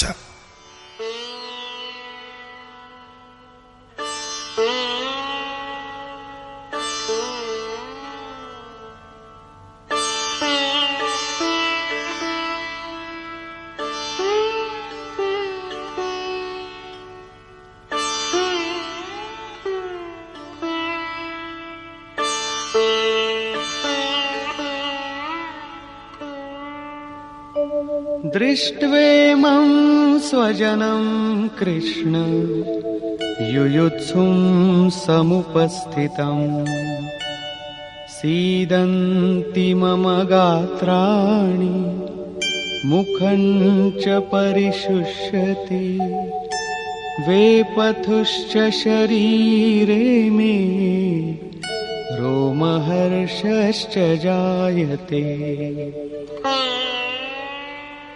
హే కృష్ణ, యుద్ధం చేయ కోరిక కలిగి నిలుచున్న ఈ స్వజన సముదాయాన్ని చూసి నా అంగాలన్నీ శిథిలమైపోతున్నాయి. నోరు ఎండిపోతున్నది. నా శరీరం వణుకుతూ రోమాంచితమైపోతున్నది. ఇంతేకాదు, గాండీవం స్రౌసతే హస్తాత్ త్వక్చైవ పరిదహ్యతే న చ శక్నోమ్యవస్థాతుం భ్రమతీవ చ మే మనః. చేతిలో నుంచి గాంధీవం జారిపోతున్నది. చర్మం జ్వలించిపోతున్నది. అర్జునుడికి జ్వరంలాగా వచ్చింది. ఇదేం యుద్ధం? ఇందులో అంతా స్వజనులే ఉన్నారని సంతాపం కలిగింది. అర్జునుడికి భ్రమ కలిగింది. అతను ఇలా అన్నాడు, ఇప్పుడు నిలబడటానికి కూడా అసమర్థుణ్ణైపోతున్నాను. ఇంకా ముందుకు చూడటానికి సామర్థ్యం లేదు. నిమిత్తాని చ పశ్యామి విపరీతాని కేశవ న చ శ్రేయోను పశ్యామి హత్వా స్వజనమాహవే. హే కేశవ, ఈ యుద్ధపు లక్షణాలు కూడా విపరీతంగానే కనిపిస్తున్నాయి. యుద్ధంలో మన కులాన్ని చంపి పరమ కళ్యాణాన్ని కూడా చూడలేకపోతున్నాను. కులాన్ని నశింపచేస్తే కళ్యాణమెలా సాధ్యపడుతుంది?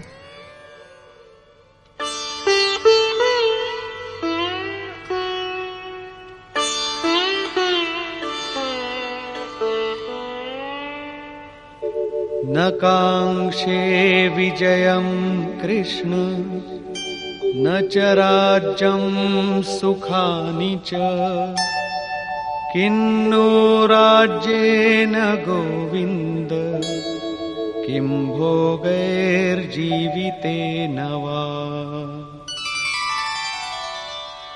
కుటుంబ సభ్యులందరూ యుద్ధం చేయడానికి సిద్ధంగా ఉన్నారు. వారిని చంపితే వచ్చే విజయం వలన లభించే రాజ్యం మరియు రాజ్యం వలన కలిగే సుఖం అర్జునుడికి అవసరం లేదు. అతను ఇలా అంటాడు, కృష్ణ, నేను విజయాన్ని కోరుకోవటం లేదు, రాజ్యాన్ని సుఖాన్ని కూడా కోరుకోవటం లేదు. గోవింద, మనకు రాజ్యం వలన సుఖాల వలన జీవితంలో ఏమిటి ప్రయోజనం? ఎందుకని? ఆ తర్వాత అర్జునుడు ఇలా అంటాడు,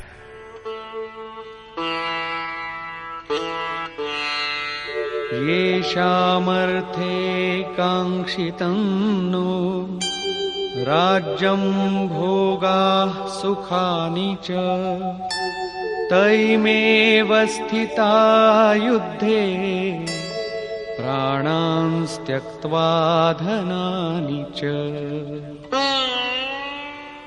మనం ఎవరి కోసమైతే రాజ్యం సుఖం మొదలైనవి కోరుకున్నామో ఆ కుటుంబ సభ్యులే జీవితంపై ఆశను త్యజించి యుద్ధానికై రణరంగంలో నిలబడ్డారు.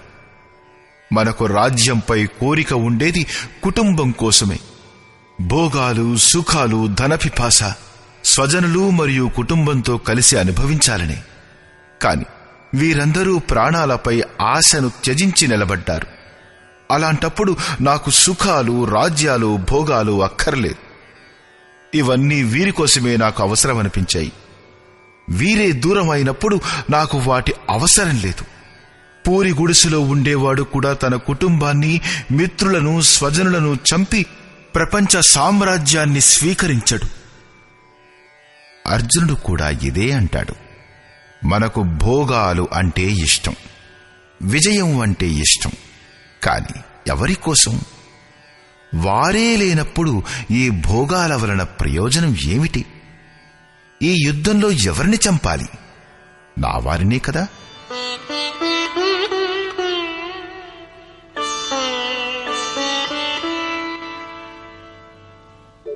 ఆచార్యాః పితరః పుత్రాః తథైవ చ పితామహాః మాతులాః శ్వశురాః పౌత్రాః శాలాః సంబంధినస్తథా. ఈ యుద్ధంలో ఉన్న వారందరూ పెదనాన్నలు, చిన్నాన్నలు, కొడుకులు, తాతలు, మేనమామలు, మామగారులు, మనుమలు, బావమర్దులు, బంధువులే ఉన్నారు.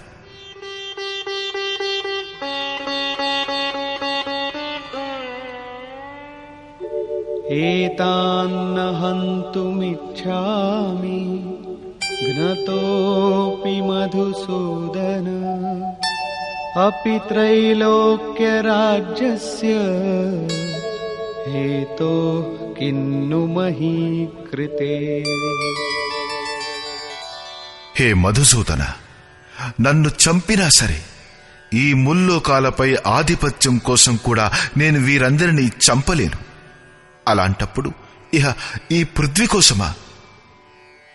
18 అక్షౌహిణీల సేనలో అర్జునుడికి తన కుటుంబం వారే కనిపించారు. ఇంతమంది స్వజనుల వాస్తవానికి ఏమిటిది? వాస్తవానికి అనురాగమే అర్జునుడు. సాధన ప్రారంభంలో ప్రతి అనురాగవంతుడికి ఇదే సమస్య ఎదురవుతుంది. అందరూ తాము భజన చేయాలని, ఆ పరమాత్ముణ్ణి పొందాలని అనుకుంటారు. కాని ఎవరైనా అనుభవయుక్తుడైన సద్గురువు సంరక్షణలో ఎవరైనా అనురాగవంతుడు క్షేత్రజ్ఞుల సంఘర్షణను గురించి తాను ఎవరిని ఎదుర్కోవాలన్న విషయం అర్థం చేసుకున్నప్పుడు అతను హతాశుడైపోతాడు. తన తండ్రి కుటుంబంతో, మామగారి కుటుంబంతో, మేనమామల కుటుంబాలతో, మిత్రులతో, గురుజనులతో కలిసి ఉండాలని, వారందరూ సుఖంగా ఉండాలని, వారందరికీ తగిన ఏర్పాట్లు చేస్తూ తాను పరమాత్మ స్వరూపాన్ని పొందాలని కోరుకుంటాడు. కాని ఆరాధనలో అగ్రేసరుడవ్వాలంటే కుటుంబాన్ని వదిలిపెట్టాలని, ఈ బంధువుల మోహాన్ని త్రెంచివేసుకోవాలని తెలుసుకున్నప్పుడు అతను వ్యాకుల పడిపోతాడు. పూజ్య గురు మహారాజుల వారు చెబుతూ ఉండేవారు, చావడము సాధువు అవడము సమానం అని. సాధువుకు ఈ సృష్టిలో ఎవరైనా ఉండవచ్చును, కాని తన ఇంటి వారంటూ ఎవ్వరూ ఉండరు.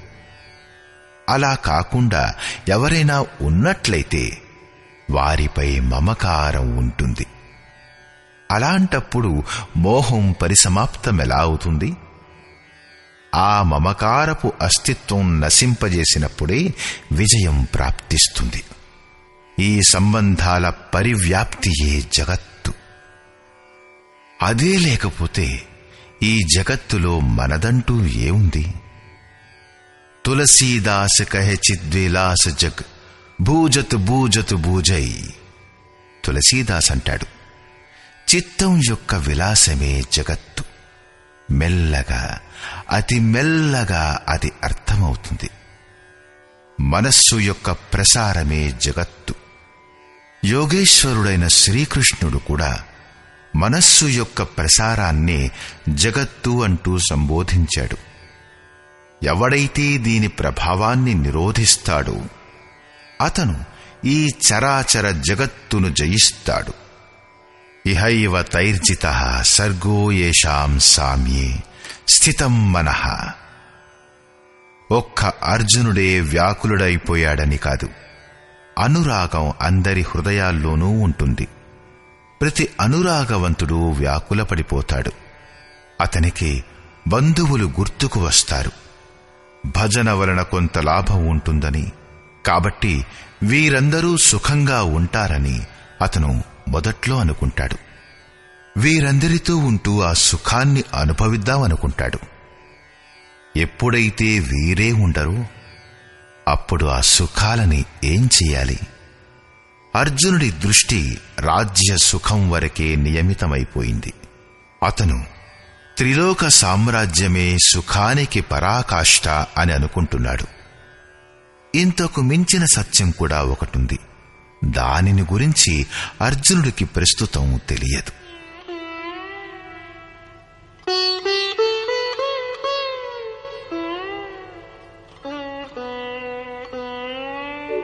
నిహత్య ధార్తరాష్ట్రాన్నః కా ప్రీతి స్యాజ్జనార్దన పాపమేవాశ్రయేదస్మాన్ హత్వైతానాతతాయినః.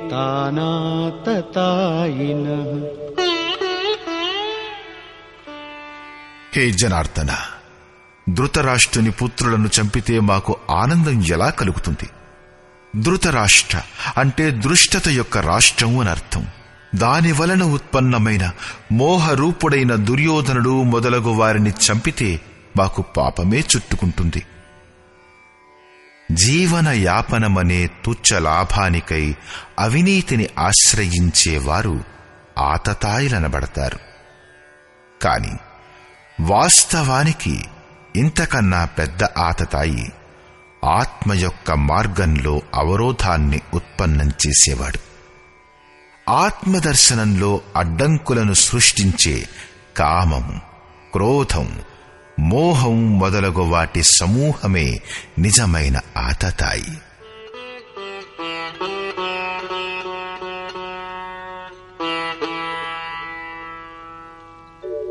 తస్మాన్నార్హా వయం హంతుం ధార్తరాష్ట్రాన్ స్వబాంధవాన్ స్వజనం హి కథం హత్వా సుఖినః స్యామ మాధవ.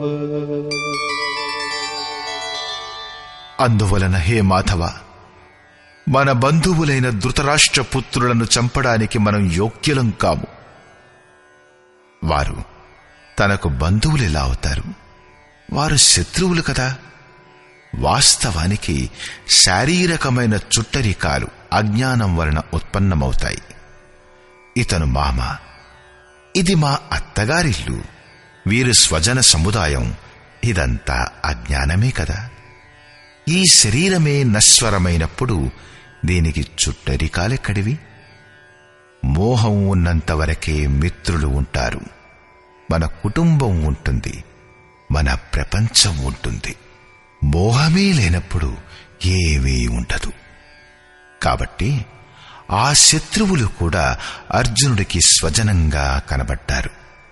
అతను ఇలా అంటాడు, మా కుటుంబాన్ని చంపుకుని మేం ఎలా సుఖంగా ఉండగలం? అజ్ఞానం, మోహం లేకుంటే కుటుంబానికి అస్తిత్వమే లేదు. ఈ అజ్ఞానం జ్ఞానానికి ప్రేరకం కూడా. భర్తృహరి, తులసీదాస్ మొదలగు వారికి వైరాగ్య ప్రేరణ భార్యల వలన కలిగితే, మరికొందరు సవతి తల్లుల వ్యవహారంతో ఖిన్నులై వైరాగ్య పదంపై అగ్రేసరులవుతూ కనిపిస్తారు.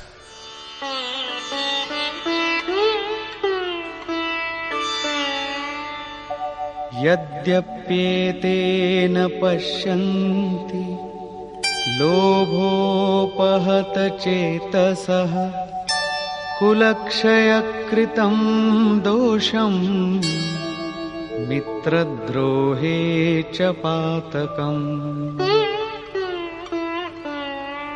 లోభం చేత భ్రష్ట చిత్తులైన వీరు కులనాశనమనే దోషాన్ని, మిత్రద్రోహమనే పాపాన్ని చూడలేకపోతున్నారు. అది వారి లోపం. అయినా గాని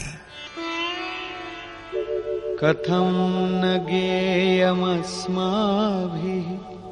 పాపాదస్మాన్నివర్తితుం కులక్షయకృతం దోషం ప్రపశ్యద్భిర్జనార్దన.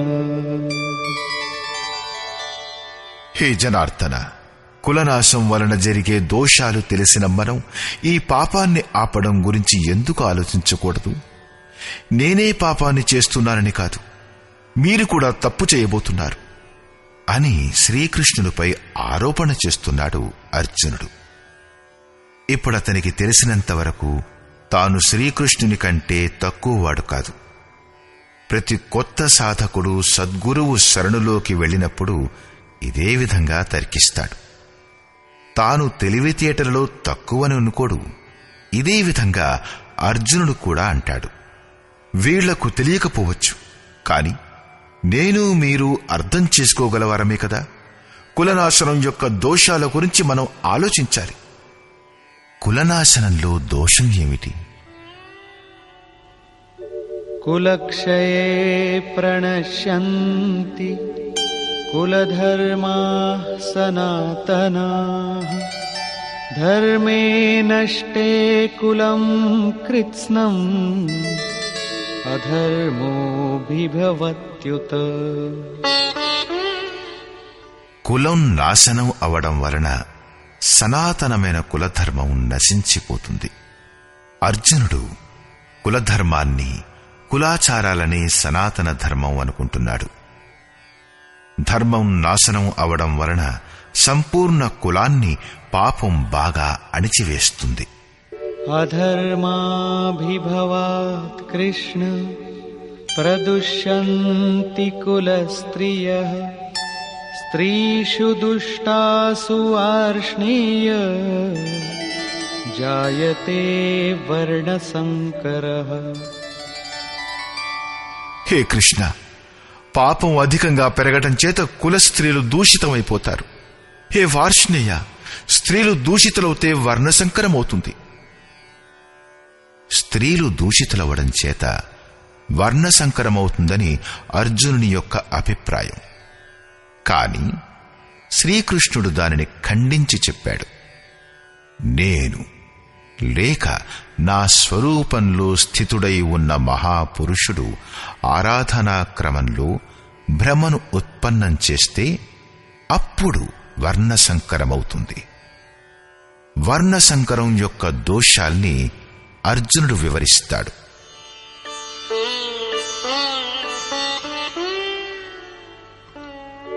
సంకరో నరకాయైవ కులఘ్నానాం కులస్య చ పతంతి పితరో యేషాం లుప్తపిండోదక క్రియాః. వర్ణసంకరం కులగ్నులైన వారి కులాన్ని నరకానికి పంపడానికి మూలమవుతుంది. పిండోదక క్రియలు లుప్తమైపోవడం వలన వీరి పితరులు కూడా పతితులైపోతారు. వర్తమానం నాశనమైపోతుంది. భూతకాలంలో ఉన్న పితరులు పతితులైపోతారు.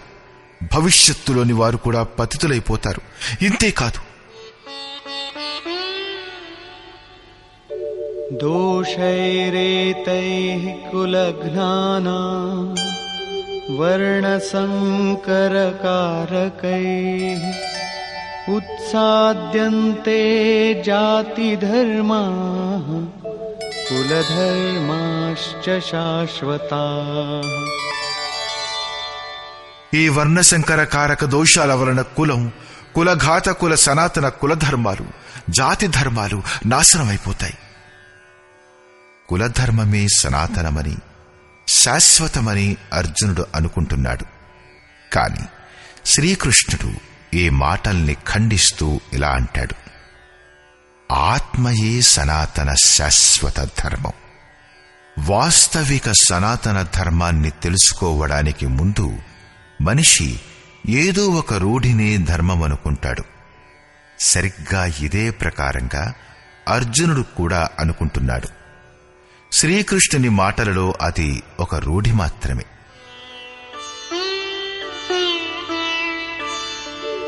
ఉత్సన్నకులధర్మాణాం మనుష్యాణాం జనార్దన నరకే నియతం వాసో భవతీత్యనుశుశ్రుమ. హే జనార్దన, కులధర్మాలు నశించిన మనుష్యులు అనంతకాలం వరకు నరకంలో నివసిస్తారు. కులధర్మం ఒకటే కాదు, దానితో పాటు శాశ్వత సనాతన ధర్మం కూడా నాశనమైపోతుంది. ఎప్పుడైతే ధర్మం నశిస్తుందో ఆ వ్యక్తి అనంతకాలం వరకు నరకంలో నివసిస్తాడు. అలాగని నేను విన్నాను. నేను చూడలేదు, కానీ విన్నాను. అహో బత మహత్ పాపం కర్తుం వ్యవసితా వయం యద్రాజ్య సుఖలోభేన హంతుం స్వజనముద్యతాః. అహో, మనం బుద్ధిమంతులమై కూడా మహాపాపం చేయబోతున్నందుకు నేను శోకిస్తున్నాను. రాజ్యం మరియు సుఖాల ప్రలోభం చేత మన కులాన్నే చంపుకోవడానికి సిద్ధంగా ఉన్నాం. ఇప్పుడు అర్జునుడు తనని తానొక సామాన్య జ్ఞాత అనుకోవడం లేదు. ఆరంభంలో ప్రతి సాధకుడు ఇలాగే అంటాడు. మహాత్ముడైన బుద్ధిని కథనమేమిటంటే, మనుష్యుడు అసంపూర్ణ జ్ఞానాన్ని కలిగి ఉన్నప్పుడు తను ఒక మహాజ్ఞానిని అనుకుంటాడు. కాని సగానికి పైగా జ్ఞానం ఆర్జించినప్పుడు తను ఒక మహామూర్ఖుణ్ణనుకుంటాడు. సరిగ్గా ఇదే ప్రకారంగా అర్జునుడు కూడా తననొక జ్ఞానిననే అనుకుంటున్నాడు. ఆ పాపం వలన పరమ కళ్యాణం జరుగుతుందని కాదు, కేవలం రాజ్యం మరియు సుఖాల ప్రలోభంలో పడి మనం మన కులాన్నే నాశనం చేయబోతున్నామని, ఘోరమైన తప్పును చేస్తున్నామని అతను శ్రీకృష్ణునికి బోధపరుస్తున్నాడు. నేను మాత్రమే తప్పు చేస్తున్నానని కాదు, మీరు కూడా తప్పు చేస్తున్నారు అంటూ అర్జునుడు తన మాటలతో శ్రీకృష్ణుణ్ణి కూడా ఒక దెబ్బ కొట్టాడు. చివరిగా అర్జునుడు తన నిర్ణయాన్ని ఇలా తెలియచేస్తాడు.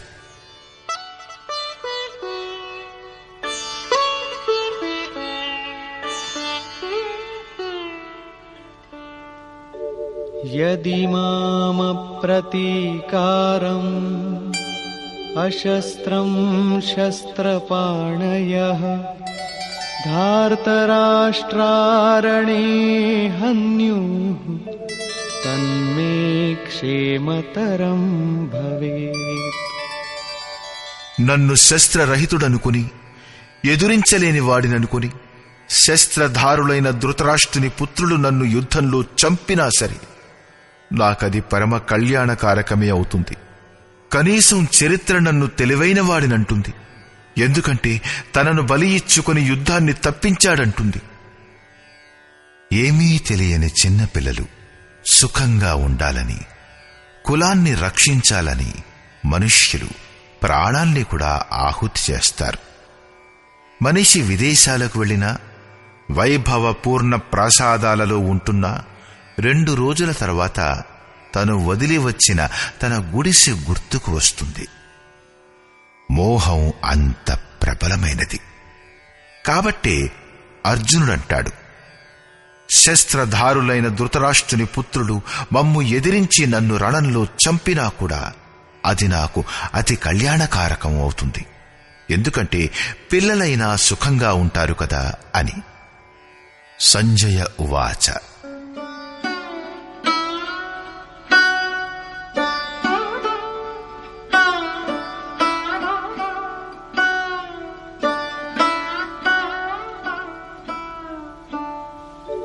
ఏవముక్త్వార్జునః సంఖ్యే రథోపస్థ ఉపావిశత్ విసృజ్య సశరం చాపం శోక సంవిఘ్నమానసః.